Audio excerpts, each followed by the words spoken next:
Hey guys, good morning. How are you all doing? Hope quarantining is going okay. I mean, considering the circumstances.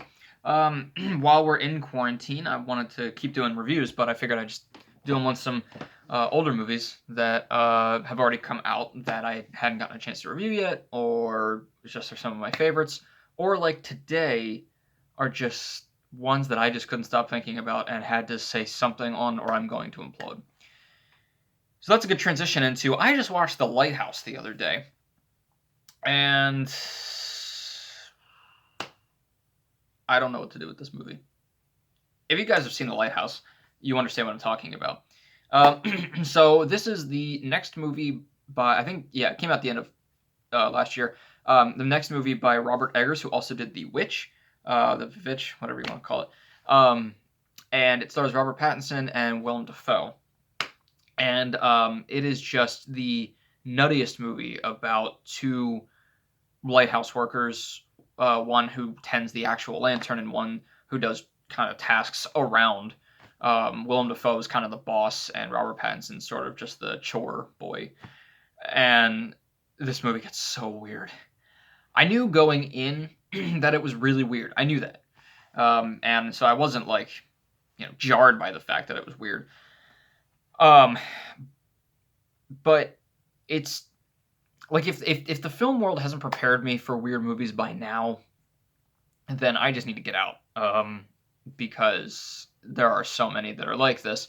But this one, it's weird in a frustrating way.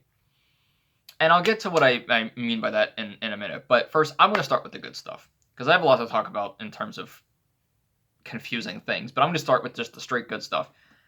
I think in terms of this movie, no matter who it is watching, everybody can agree on what is the best thing about this movie: the fucking cinematography. Obviously, it's shot in like a 1 by 1 square. I mean, even for a square, this is like aspect ratio. This was shot in like a square. Um, yeah, it's not even like 4 by 3. Um, and it is so good. I mean, it's all it's a black and white too. So when you're first watching it, being used to widescreen, you're like, how are they going to fit all these images into like such a small space? But you do it. That's how they used to have it done, and it's cool because it really shows you the room and the expansiveness you have in widescreen because it also shows you how much you can do in just that little bit with moving the camera and everything and what you can show and what you can't show. And I think it was a really good choice to put it in such a small, confined um, space because that is exactly what the lighthouse is about: is being stuck in a small, confined space where you feel like you can't get out. And so that was a really good choice, and the black and white as well because it just gives it that old, psychological thriller monster movie kind of feel, even though it's not really about that. I mean, it's sort of. I mean, there's like other creatures like mermaids and stuff in it too. Like I said, this is weird, but it gives it that kind of feel, which is really cool. That I think color would have taken away from because it would have given us too much visually to be excited about when this is something that's supposed to be just dark and claustrophobic. So I thought that was a really good choice, both choices. But just the cinematography itself, I mean, every camera movement, every shot. There's so many shots in this movie that I absolutely love. Um, and black and white. The thing about black and white is people are always bored by it. I don't think it's necessarily because of the black and white. I think it's because of what black and white represents to us in terms of old movies. Is that older movies can be slow and they can be boring. Not like this one wasn't slow, but they can be. People are so dramatic and they're talking very fancy and the things that we don't do nowadays, so we get kind of bored by that. But black and white in movies nowadays, we're like, oh, that's really cool. And here's the reason: is because black and white actually attracts the eye more than color because you can focus on what you're seeing rather than being distracted by all the color. Not to say that color isn't beautiful, but apparently black. This is from what I heard in my photography class senior year of high school: is that black and white attracts people more. So that was a really good choice too. And it just every shot is just so beautiful. I love it.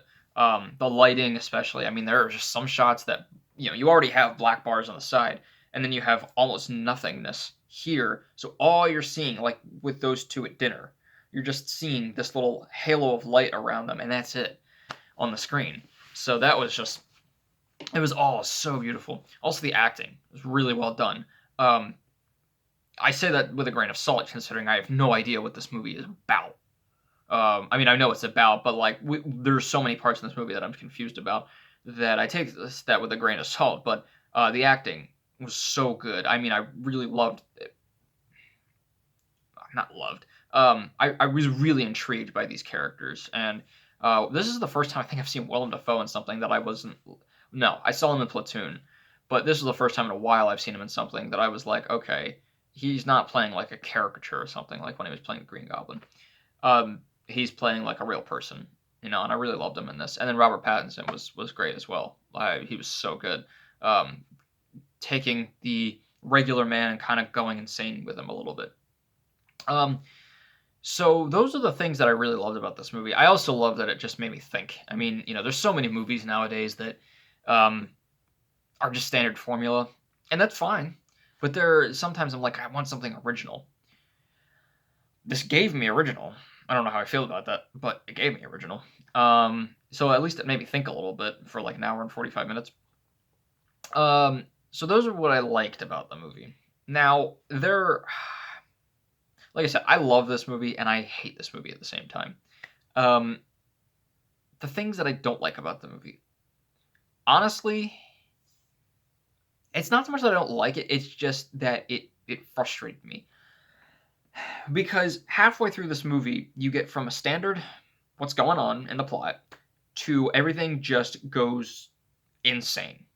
And the problem is, it feels like after it goes insane, it keeps kind of just looping back around, and we don't really get anywhere. And then you get to the end, and all these things start to happen that you're just like, where did this come from? It all makes sense once you think about it, sort of, but there are just so many little things that it's like that's confusing, that's confusing. I have no idea what that's supposed to be about. And I understand the montage, putting two shots together to create meaning. I get that. And there are so many instances of editing in this movie where there's so many things put together that you're supposed to get a meaning out of, but I wasn't getting some of that meaning, and I was like, this just feels really artsy, and it starts to become basically your stereotypical art house movie that people are like, I will never understand this. God, this is so weird. It's just trying to be fancy and pretentious, and trying to be more than it really should be. Honestly, I feel like this movie would have, from the concept, I feel like it would have benefited from just going with not so much a formula, but going with just your regular, they're stuck in the lighthouse, things get a little bit weird with each other, but just enough that it makes people a little uncomfortable, but they're like, I'm still in this movie, I want to know what happens to these characters. And then answer those questions that are brought up about what's in the lighthouse, what is this book that Willem Dafoe's keeping. But it just gets so batshit crazy off the wall with each other that I kind of at least got lost a little bit. It lost me a little because it it wasn't even just like the images and everything, because I'm fine with the dream sequence and all. It was the concept of what's real, what's not, how long have they been on the island, is he going insane, it was just so confusing. I didn't even know what my questions were. You ever had that, like, in class when you're confused about something, but you don't even know what it is to be confused about? You're like, I know I have a question, I just don't know what it is. That's what was going on here. I couldn't even, like, think about the questions because I didn't even know what they were. Like, you have to watch it to kind of understand, specifically in terms of, like, the time of them on the island and everything. It bugged me that I couldn't figure out even what I was confused about. So that definitely was probably my biggest critique of at least for me. And again, it's one of those that it's not so much a holistic critique, you know. It's not something that I could be like, that's wrong. It's just something that personally for me, I just didn't get. Again, I'm all for vagueness or, take it how you would like to take it. I think those are really interesting. Even like Mother, even though I didn't completely love that movie, it was interesting because you could take it a few different ways. With this, it was just so muddled that there's not a whole lot you can pull from it that I so I think it was a little too much. I think Eggers knew what he wanted from it. I don't know what he wanted from it by the end, at least. I mean, I can appreciate the fact that it's two people stuck on an island going insane. Things happen. That's cool. That's really good suspense, like 10 Cloverfield Lane. I love that.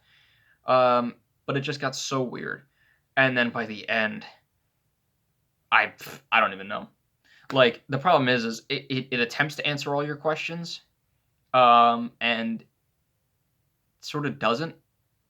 It becomes a big metaphor, and it was unsatisfying, and that's something I found in both of the Eggers movies I've seen, is that they are beautiful. They're beautifully shot. They're really great concepts, really good stories. I love the experience of watching it, but ultimately they're unsatisfying for me. This one more so than The Witch. The Witch a little bit just because I was like, okay, we saw The Witch like 2.5 times, like 2 times and a leg.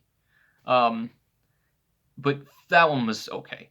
This one though was ultimately unsatisfying for me just because I didn't really get much out of it after an hour and 45 minutes. It felt like I just kind of not wasted my time, but like they set me up for something that I just never got. I will say though that Eggers has a really good talent for having these almost final shots. They're not the final shots, but almost these final shots that are just so haunting. And I've seen it twice now where it's just straight looking at the character and there's something here that it's our perspective and we can't see what it is. Um, but it's freaky. And he has a way of doing that in both of them, like in The Witch. If you haven't seen it, I don't want to spoil it. So the girl is talking to something, and it whispers to her, and it's freaky. And in this one, he's looking at the lantern of the lighthouse, and he starts to laugh, and it's like this distortedness. And I thought my TV was fritzing for a second, but it wasn't. It was. Um, Also, the other small little critique that I had was that I could not understand a goddamn word they were saying. It was really annoying. Like, there's mumbling and there's like having an accent, and then there's just I have to put on subtitles just to understand what the movie is